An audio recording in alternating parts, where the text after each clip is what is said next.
BA द्वितीय वर्षामध्ये जो 5वा पेपर आहे, ज्याला आपण निवडक मराठी गद्य असं म्हणतोय, त्याच्यामध्ये आपण जो पाठ पाहिलेला होता, पहिला भाग वैदिक परंपरेची घमेंड, डॉक्टर आह साळुंके यांचा जो पाठ पाहिलेला आहे. पहिल्या भागामध्ये आपण या डॉक्टर आह साळुंके यांचं जीवनचरित्र आणि त्यानंतर जीवनचरित्रानंतर जो संदर्भ त्यांनी दिलेला आहे की आता आमच्या धड्यावर आमचेच डोके आहे नावाचं आह साळुंके यांनी पुस्तक लिहिलं आणि त्याच्यावर उत्तर म्हणून प्राध्यापक दीक्षितांनी त्यांचे मतं खोडून काढण्याचा प्रयत्न केला. पण मुलांनो, डॉक्टर आह साळुंके हे संस्कृतीचे, संस्कृत भाषेचे, मराठी भाषेचे हे गाढे अभ्यासक आहेत. त्यांनी सप्रमाण ग्रंथ आणि ग्रंथातले पुरावे हे दिलेले आपल्याला पाहायला मिळत आहेत. आणि मग तो इतिहासाचं भान आणि लुच्चेपणा किंवा ज्याला आपण काय म्हणतोय संघर्ष आहे दोन विचारामध्ये, दोन संस्कृतीमध्ये, दोन परंपरांच्या मध्ये, मग वैदिक अवैदिक असेल, आर्य अनार्य असतील किंवा लोकायत असेल, हे जे संघर्ष आहे समाजामध्ये, या संघर्षाचं चित्रण त्यांनी आपल्या समोर ठेवलेलं आहे. ते पुरातन काळापासून हे संघर्ष आहेत. आणि मग खऱ्या अर्थानं वैदिक परंपरा किंवा वेदांचं नाव घेऊन आपले हितसंबंध जपत आलेली आहे, तर बहुजन समाजाची लौकिक परंपरा, वेदांना फारसा मान न देणारी किंवा विरोध करणारी ही जी परंपरा आहे, तर ह्या परंपरे संदर्भाने त्यांनी आपलं मत मांडलेलं आपल्याला पाहायला मिळते. मग पहिल्या भागामध्ये हे आपण सगळे भाग पाहिले की शाहूच्या दृष्टिकोनातून अवैदिक लोकच कसे स्वकीय आहेत, हाही संदर्भ आपण त्यांचे जे 4-5 मुद्दे त्यांनी मांडलेले होते त्यातून पाहिलेला होता. आता आपण त्याच्या पुढचा जो घटक दुसऱ्या भागामध्ये पाहणार आहोत, तर राजश्री शाहूंना त्यांनी वैदिक ठरवण्याचा प्रयत्न केला दीक्षितांनी. पण आह साळुंके यांनी राजश्री शाहू महाराज हे खऱ्या अर्थानं वैदिक अभिमानी नव्हते, तर खऱ्या अर्थानं ते अवैदिकच होते असं त्यांनी सांगितलेलं आहे. मग ते सांगत असताना त्यांनी सप्रमाण मांडलेलं आहे. मग ते सप्रमाण त्यांनी कशा स्वरूपाचं सांगितलेलं आहे की दलित व्यक्तीच्या हॉटेलमध्ये जाऊन त्याला हॉटेल चालवायला लावणे, तिथे जाऊन चहा पिणे किंवा तिथं जाऊन तशा पद्धतीने त्याला हे करणे. कारण चातुर्वर्णी व्यवस्था, भेदाभेदाची व्यवस्था ही वैदिक परंपरेची आहे. आणि मग ती मोडीत काढण्याचा प्रयत्न राजश्री शाहूंनी केला.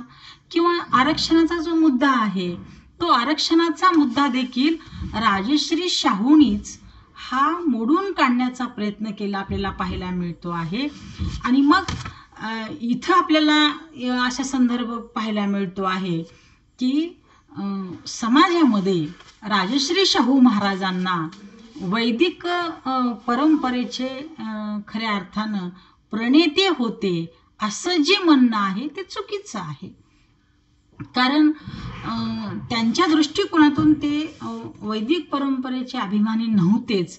मग त्यासाठी डॉक्टर आह साळुंके यांनी सप्रमाण ते वैदिक नसून अवैदिकच होते अशा स्वरूपाचं मत त्यांनी काय केले, मांडलेलं आहे. एवढंच नाही तर त्यांनी आपली पत्नी, तिला त्यांनी पत्र लिहिलेलं होतं की त्या पत्रात त्यांनी अशा स्वरूपाचा उल्लेख केलेला आहे की या पत्राच्या माध्यमातून ते म्हणतायत की खऱ्या अर्थानं या पत्राच्या माध्यमातून त्यांनी हे निर्देश दिलेले आहेत की तुम्ही ज्या कुटुंबातल्या पूजा अर्चा विधी सण समारंभ जे करीत आहात ते पार पाडत असताना त्याच्यामध्ये काय करायचं नाही ते संदर्भ देत आहेत की पुरोहिता करवी ते कुठल्याच विधी पार पाडायच्या नाहीत. आणि ते पार पाडायच्या कुठल्या क्षत्रिय पुरोहिताकडून आपली धार्मिक कृत्य करून घ्यावीत असं ते म्हणतात. मग एक क्षत्रिय असेल, ब्राह्मण सोडून इतरांकडून त्या धार्मिक विधी काय करायच्या पार पाडून घ्यायचे आहेत. मग याच्यावरून त्यांनी सांगितलेलं आहे की मग ते वैदिक कसे. ब्राह्मणांना त्यांनी विरोध केला, वैदिक परंपरेला त्यांनी विरोध केला, जात परंपरेला विरोध केला, चातुर्वर्णी व्यवस्थेला त्यांनी विरोध केला. आणि मग हे सगळे विरोध त्यांनी एकत्रित करून आह साळुंखेंनी सांगितले की मग तुम्ही कसं काय म्हणताय की राजश्री शाहू हे वैदिकाभिमानी होते. ते सप्रमाण त्यांनी काय केलेलं आहे, पटवून देण्याचा प्रयत्न केला होता. आणि मग पुढे आता आपण पाहणार आहोत की ज्याला आपण राष्ट्रसंत किंवा ज्याला आपण जगद्गुरु तुकोबाराय म्हणतो, राष्ट्रसंत तुकारामांचा उल्लेख करतो. तर तुकारामांचा अभंग लिहिण्याचा अधिकार वेदांच्या आधारेच नाकारलेला होता. तुकारामांना अभंग लिहिण्याचा अधिकार किंवा तुकारामाची गाथा इंद्रायणी बुडवण्याचा अधिकार काय कुणी टाकला की वेदांच्याच माध्यमातून तुम्ही इंद्रायणी गाथा बुडवली ना. मग हे तुम्ही विसरलात का. आणि मग तरी तुकारामांना तुम्ही म्हणताय की तुकाराम हे वेदाभिमानी होते, हे चूक आहे असं डॉक्टर अह साळुंखेंनी सप्रमाण पटवून दिलेलं आहे. तर ते काय म्हणतायत की 42व्या वर्षीच या संत तुकारामाला तुम्ही काय केलं, त्याचा खून केला, मृत्यूच्या दाढेत तुम्ही ढकललात आणि सगळे वेदांचे अधिकार त्यांना तुम्ही काय केलात, नाहीत, नाकारलात. आणि मग हा सिद्धांताच्या आधारे खऱ्या अर्थानं त्यांनी तुकाराम हे वैदिकाभिमानी नव्हते हे पटवून देण्याचा प्रयत्न केला. दोन्ही महापुरुषांच्या विटंबना करण्याचे प्रयत्न वेदांच्या आधारे दीक्षितांनी केलेला आहे. असताना जणू काही ते दोघे वैदिक मार्गाचेच निष्ठावान अनुयायी आहेत आणि अवैदिकांचा पुरस्कार करणारे साळुंखे त्या दोघांना कमीपणा आणत आहेत असा आभास निर्माण करण्याचा धूर्तपणा हा दीक्षितांनी दाखवलेला आहे. पण तसं होत नाही, कारण राजश्री शाहू असतील किंवा राष्ट्रसंत तुकाराम असतील, दोघांनाही धूर्तपणे त्यांनी वैदिक ठरवण्याचा प्रयत्न केला. पण ते दोघेही वैदिक नाहीत, ते अवैदिक परंपरेचेच पुरस्कर्ते आहेत असं आपल्याला त्या ठिकाणी सांगता येते. आणि मग आपण पाहतो की वेदांचा अर्थ जाणून न घेता वेदांचे नुसते पाठांतर करून गौरव करणारे नव्हे तर वेदांचा नुसते पाठांतर करून घमेंड बाळगणाऱ्या लोकांवर तिखट टीका करणारे आहे. नाहीतर माझ्यासारख्यांचाही असलेला विरोध प्रामुख्याने वेदांना नाही तर शोषणांचा आणि वेदाचा वापर करणाऱ्या परंपरेला आहे. आह साळुंखे म्हणतायत शोषणाची जी व्यवस्था आहे, चातुर्वर्णी जी व्यवस्था आहे, ती व्यवस्थाच कशी आहे, शोषणिक व्यवस्था आहे, शोषणाची व्यवस्था आहे, त्याला मी विरोध करतो आहे असं साळुंखे म्हणतात. आणि तशा स्वरूपाचा विरोध राजश्रींनी केला, तशा स्वरूपाचा विरोध तुकारामांनी केला आपल्याला पाहायला मिळतो आहे. आणि मग पुढे आपण पाहतो की वैदिक परंपरेवर तुकारामांनी अनेक वेळा हल्ला केलेला आहे त्यांच्या अभंगाच्या माध्यमातून. कारण त्यांचे अभंग छोटे छोटे अभंगाची रचना केली, 5000 अभंग आहेत उपलब्ध. तर त्या अभंगाच्या माध्यमातून तुकारामांनी हे वेळोवेळी वेदांच्यावर अनेक अभंगाच्या माध्यमातून हल्ले केले. ते पाहूयात आपण. त्यांचे काही अभंग इथं आह साळुंखेंनी दिलेले आहेत. घोडे काय थोडे वागविते ओझे, भावे विन तैसे पाठांतर. घोड्याच्या पाठीवर खुगीर असते, त्याच्यावर किती ओझ टाकलं तर ते काहीच म्हणत नाही. तसं आहे की नुसतं धर्मग्रंथाचं कथा कहाण्यांचं पाठांतर केलं म्हणून तो विद्वान होऊ शकत नाही, हे लक्षात घ्या. आणि म्हणून ते म्हणतायत घोडे काय थोडे वागविते ओझे, भावे विन तैसे पाठांतर. भाव नाही, भावनात्मकता कुठलीच नाही, नुसतं पाठांतर आहे. आणि पाठांतराच्या जोरावर आम्ही विद्वान आहोत ही जी मानसिकता आहे त्या मानसिकतेला त्यांनी विरोध केला. कोडी याचे गोरेपण तैसे अहंकारी ज्ञान. बघा ते काय म्हणतायत की ब्राह्मणांच्याकडे खूप ज्ञान आहे, पण त्या ज्ञानाच त्यांना काय आहे, अहंकार आहे. आणि त्या अहंकारामुळं त्यांना काय झालेलं आहे, खरोखर ते मूळ ज्ञान आहे का, त्यांना आहे. जसं कोडं फुटलेला एखादा व्यक्ती आहे आणि मूळ ज्याचा गौर वर्ण आहे, मूळ गोरा वर्ण, तो त्याचं सौंदर्य वेगळं आणि कोडं फुटलेलं आलेलं पांढरेपण ते वेगळं. तसं ह्या ब्राह्मण म्हणजे पंडितांचं आहे असं ते म्हणतायत. विद्या अल्प परी गर्व शिरोमणी, मजहुनी ज्ञानी कोण आहे. विद्या थोडीच आहे, पण गर्व मात्र अहमपणा, मीपणा, आम्ही विद्वान आहोत, आम्ही पंडित आहोत, आम्ही प्राच्य विद्या पंडित आहोत, आम्ही पांडित्य आहे आमच्याकडं, ही सांगण्याची, ही मिरवण्याची प्रकृती मात्र मोठ्या स्वरूपात आहे, असं आह साळुंखे म्हणतायत. कुणाला? ब्राह्मणांना. संतांचा महिमा तो बहुदुर्गम. बघा, संतांचा महिमा मात्र काय आहे? बहुदुर्गम आहे. तर हे प्रमाण कुणी सांगितले? आह साळुंखे सांगतायत, पण ते मूळ कुणी सांगितले? राष्ट्र म्हणजे तुकारामांनी सांगितलेलं आहे असं आपल्याला पाहायला मिळते. शाब्दिकांचे काम नाही जेथे, तुका तरी सहज बोले वाणी, त्याचे घरी वेदांत वाहे पाणी. तुकाराम सहज बोलतोय, उत्पत्ती आहे, ओघवती वाणी आहे. आणि मग त्या वाणीतून तो काय करतोय? सहज बोलतो आहे. त्याला पाठांतर करायची गरज नाही, स्वतःच ज्ञान आहे, आत्मानुभूती आहे, आणि ती त्यांनी त्या गाथेतून मांडलेली, अभंगाच्या माध्यमातून मांडली. तर तीच तुम्हाला काय केली? पचली नाही. तरी तुम्ही त्यांना काय म्हणताय? वेदचा अभिमानी होता असं म्हणते. त्यांची गाथा इंद्राने टाकली, त्यांना खूप त्रास दिला, त्यांचा खून केला. असं असताना देखील तुम्ही मात्र काय करतात की तुकाराम हा वैदिक परंपरा अभिमानी होते, हे म्हणणं चुकीचं आहे, असं आह साळुंखे त्या दीक्षितांना उत्तर देतात. घोटविन लाळ ब्रह्मज्ञानी हाती. बघा ते काय म्हणतायत? घोटविन लाळ ब्रह्मज्ञानी हाती. म्हणजे ब्रह्मचं जे ज्ञान आहे, कितीही लाळ घोटवलेलं असलं तर ते खऱ्या अर्थानं हे त्यांच्याकडेच आहे असं नाही. पण या सर्व वचनापेक्षाही अत्यंत महत्वाचे असे तुकारामाचे एक वचन म्हणजे ते म्हणतात, सिद्धीचा दास नव्हे श्रुतीचा अंकिला.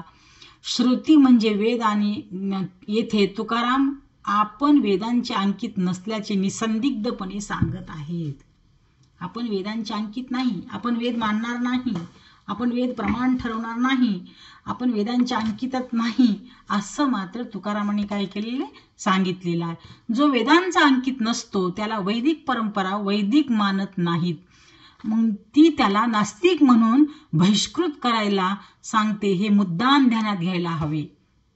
तात्पर्य, राजश्री शाहू आणि संत तुकाराम यांच्या नावाचा वापर करून वैदिक परंपरेचा गौरव करण्याचा व हा प्राध्यापक दीक्षितांचा हेतू मात्र सफल होऊ शकत नाही, असं मात्र आह साळुंखे म्हणतायत. कारण ज्या माणसाने आयुष्यभर वेदांना विरोध केला, ज्या माणसांचा खून करण्यात आला, ज्यानं जे साहित्य निर्माण केलं ते वैदिक आमच्या पंथात बसत नाही म्हणून त्यांचा विरोध केला, म्हणून ते ती गाथा इंद्राने बुडवली, आणि तरी तुम्ही काय करताय? ते वैदिक अभिमानी होते असं म्हणणं किती म्हणजे कशा स्वरूपाचं हास्यास्पद आहे, हे इथं पटवून देण्याचा प्रयत्न त्यांनी केला पाहायला मिळतो आहे. पुढं आता ते काय म्हणतायत बघा, भारतीय संस्कृतीचा उगम वेदात. आता हे कशा स्वरूपाचं आहे? आता मूळ मुद्द्याकडे वळूयात. वैदिक आणि लोकायत यांच्यातील संघर्षाबद्दलची माझी मते नाकारताना दीक्षित लिहितात की आजच्या भारतीय संस्कृतीचा उगम वेदात आहे. हे खरे असले तरी आजच्या आमच्या सांस्कृतिक वैदिक अंश फार थोडा आहे. मच्छलीपट्टणास समुद्रात मिळणाऱ्या कृष्णा नदीच्या पाण्यात महाबळेश्वरला उगमापाशी पडणाऱ्या पावसाचा जेवढा अंश असेल तेवढाही मूळ स्तोत्रातील वैदिकता आज आमच्या संस्कृतीत नाही. मूळ जे 4 वेद आहेत त्या 4 वेदातील मूळ जो अंश आहे तेवढा देखील अंश आता आज आमच्या समाजामध्ये किंवा रक्तात उरलेला नाही असं मात्र ते म्हणतायत. तेवढाही मूळ स्तोत्रातील वैदिकता आज आमच्या संस्कृतीत नाही. यज्ञ प्रधान किंबहुना यज्ञ वर सर्वस्व अशा श्रोत धर्म जैन धर्मीयांनी आणि बौद्ध धर्मचार्यांनी संपून टाकला. यागादिरेव धर्माहा असे म्हणत मीमांसकांनी त्यांचे पुनरुज्जीवन करण्याचा प्रयत्न केला, पण ज्ञानमार्ग की कर्ममार्ग की ज्ञान कर्म समुच्चय अशा तऱ्हेने विकल्प निर्माण करून शंकराचार्यांनी मीमांसकांचा प्रयत्न पुसून टाकला. मी म्हणत आहे ते सर्व वेदांत सांगितले आहे असे वरवर म्हणतात. बघा कशा स्वरूपाचं, मी जे सांगितलेलं आहे ते फक्त वेदांत सांगितलेलं आहे असं शंकराचार्य वरवर जरी म्हणत असली तर ते मात्र पुसून टाकण्याचा प्रयत्न आहे. बौद्ध मत हे वेदांत नावाखाली शंकराचार्यांनी या देशाच्या इतिहासाचा भाग बनविला.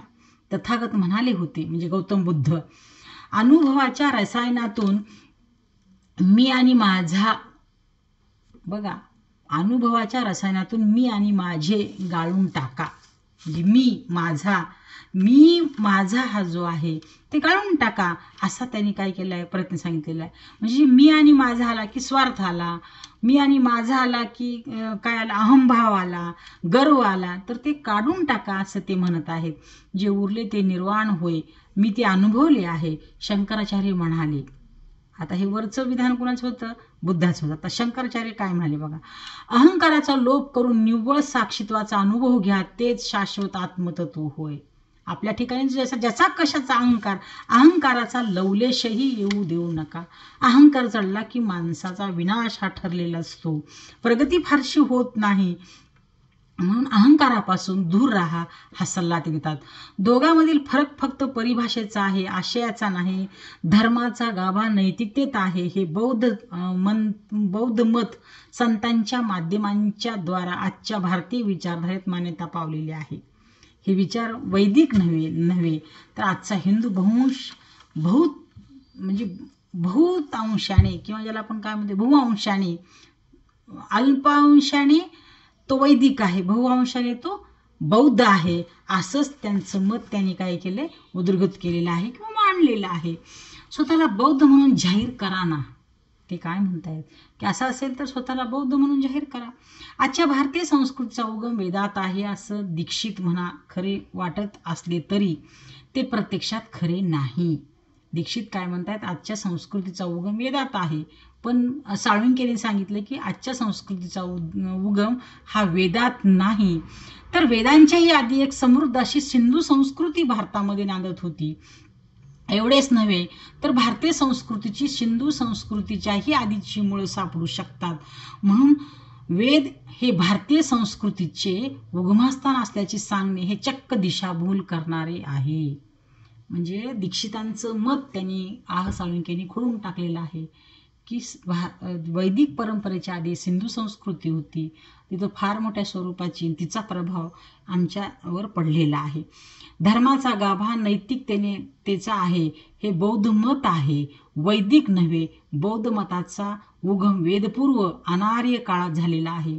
जैन मताचाही उगम वेदपूर्व काळात झालेला आहे, असे हल्लीचे सामान्य मत असल्याचे डॉक्टर दांडेकर सांगतात. मग दुसऱ्या एका संदर्भातील दांडेकरांचे मत फार जुने म्हणून दीक्षितांनी उडवून लावले आहे. पण बौद्ध मताविषयी वरील मत दांडेकरांनी 1992 साली मांडले आहे. आता बौद्ध मत इतके नैतिक आहे आणि आजच्या हिंदू व्यक्तिमत्वाच्या वैदिकतेपेक्षा ते अधिक रुजलेले आहे, असे स्वतः सांगणाऱ्या दीक्षितांना भारतीय संस्कृतीचा उगम वेदात नसून वेदपूर्व काळातील बौद्ध मतात आहे असे का बरे म्हणावेसे वाटत नाही. कारण स्पष्ट आहे की त्यांचा वैदिक परंपरेचा मोह आणि त्याच्यात वैदिक परंपरेमध्ये ते गुंतलेले आहेत. त्यांचा तो अहंकार आहे वैदिक परंपरेविषयीचा, असं मात्र म्हणता येते. आणि मग आपण पुढं पाहत आहोत की बौद्ध मताची स्तुती तोंड देखली आहे. अशा स्थितीत बुद्धांना विष्णूचा अवतार मानणे हा लुच्चेपणा नाही का? हे कशाच्या जोरावर मान्य करावे? म्हणजे गौतम बुद्धाला त्यांनी विष्णूचा अवतार म्हणाला, पण हे लुच्चेपणा आहे. कारण बुद्धांनी सत्य हाच परमेश्वर आहे सांगितलं, बाकी कुठलाच ब्रह्म विष्णू महेश या देवता त्यांना मान्य नाहीत. आणि मग तरी त्यांना विष्णूचा अवतार मानणं हा किती म्हणजे कशा स्वरूपाचा निर्लज्जपणा आहे किंवा लुच्चेपणा आहे, असं मात्र साळुंखे मानतायत. आजचा हिंदू बहुअंशाने बौद्ध आहे. हे इतिहासाचे दीक्षितांचे खरोखर भान ठेवायचे असेल तर त्यांनी स्वतःला बौद्ध म्हणून जाहीर करावे. ही जी तुमची अस्मिता आहे, आयडेंटिटी आहे, ती मान्य करण्यात तुम्हाला लाज वा संकोच वाटण्याचे कारण नाही. दीक्षित असे करणार असतील तर त्यांची ती भावना सच्ची म्हणता येईल आणि त्यांच्यासारख्या अभ्यासकांनी सत्य जाहीर केले तर लोकांनी ते स्वीकारण्यास पुढे येतील. म्हणजे बघितलं का, अभ्यासक आहेत असं म्हणतायत आणि मग त्यांनी ते जाहीर करावं की आम्ही कोण आहोत, बौद्ध धर्मीयच आहोत, असं मात्र साळुंखेंनी दीक्षितांना मात्र जाहीर आव्हान केलं आपल्याला पाहायला मिळतं आहे. बुद्ध ब्राह्मणे तर म्हणून बघा, शंकराचार्य संदर्भात त्यांनी येथे जे काही म्हटले आहे ते मलाही स्थूल मनाने मान्य आहे. गौतम बुद्धाचे स्वतःचे तत्वज्ञान व नंतरच्या बौद्धाचे विचार यात पडलेला फरक लक्षात घेतला पाहिजे. म्हणून मी स्थूल मनाने असे म्हणतो की दीक्षितांनी हे सगळे केव्हा तरी ब्राह्मणांच्या एखाद्या सभेत जाहीर मांडावे. सभेनंतर काय काय होते हे अख्ख्या महाराष्ट्राला सांगावे. काही अपवाद वगळता इतर ब्राह्मणांनी गौतम बुद्धाचा अंतकरणापासून कधीही स्वीकार केलेला नाही. म्हणजे ब्राह्मणांनी अहंकाराची गंमत पहा. आशयाच्या दृष्टीने जर बौद्धाचे तत्वज्ञान फक्त परिभाषा बदलून शंकराचार्यांनी सांगितले.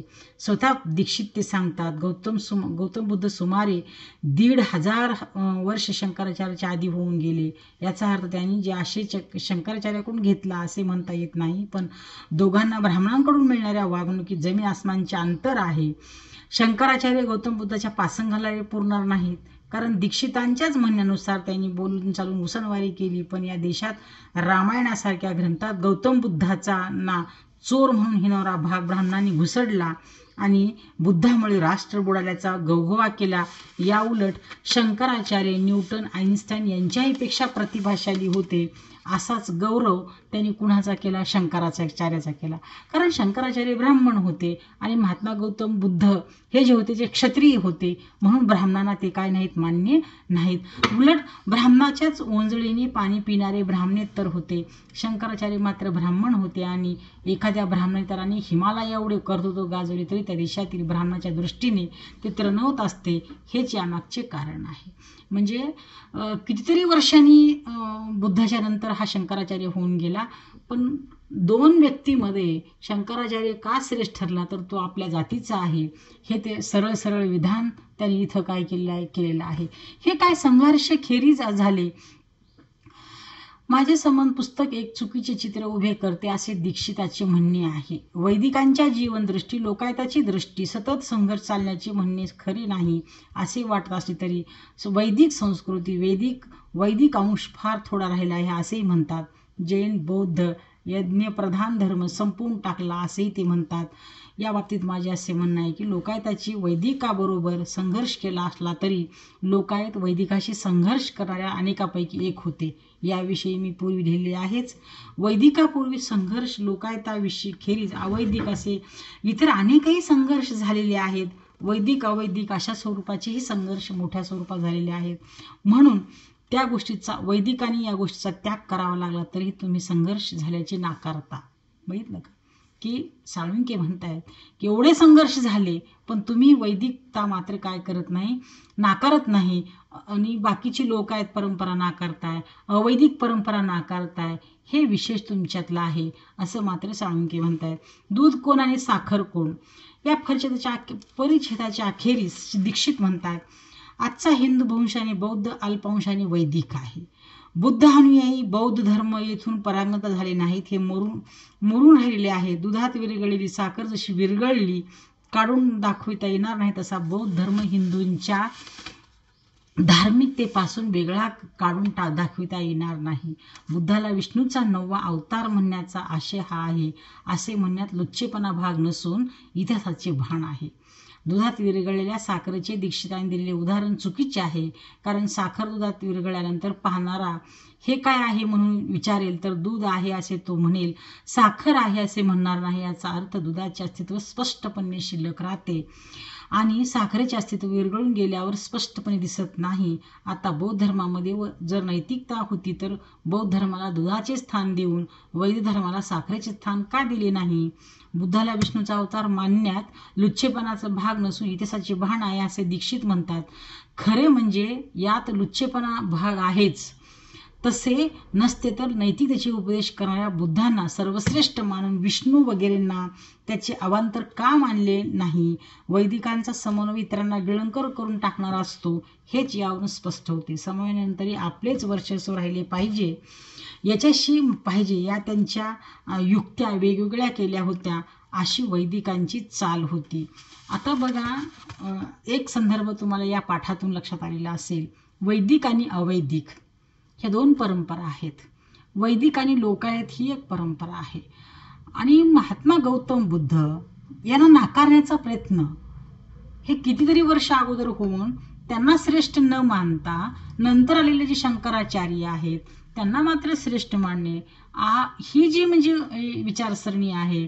आणि आताच्या समाजामध्ये साळुंखे म्हणतायत की बौद्ध धर्म जास्त आहे आणि वैदिक धर्म कमी आहे, अशा परंपरेचे लोक आहेत.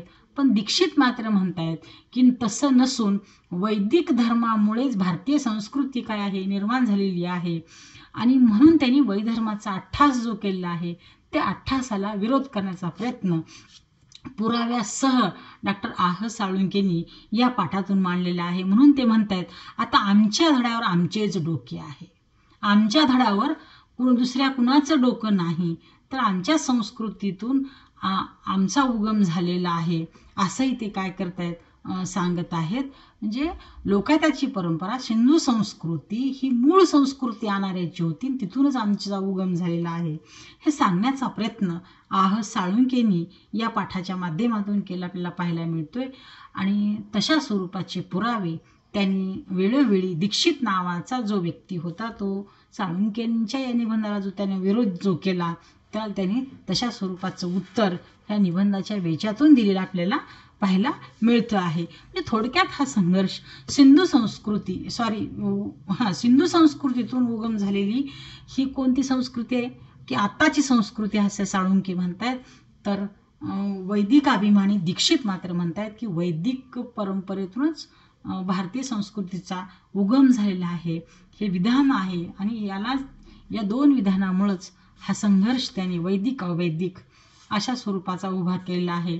आणि कारण नसताना राजश्री शाहू महाराज, राष्ट्रसंत तुकाराम महाराज आणि महात्मा गौतम बुद्ध यांना मात्र यांच्या विचारांना वैदिक परंपरेमध्ये घुसळण्याचा प्रयत्न अकारण अशा पद्धतीनं दीक्षितांनी केलेला आहे. त्याला त्यांनी अशा स्वरूपाचा निबंध लिहून त्यातून ती वाचा फोडण्याचा प्रयत्न केलेला आहे. जे वास्तव आहे ते पुढे आणण्याचा प्रयत्न केला आपल्याला पाहायला मिळतोय. थांबू आपण इथं.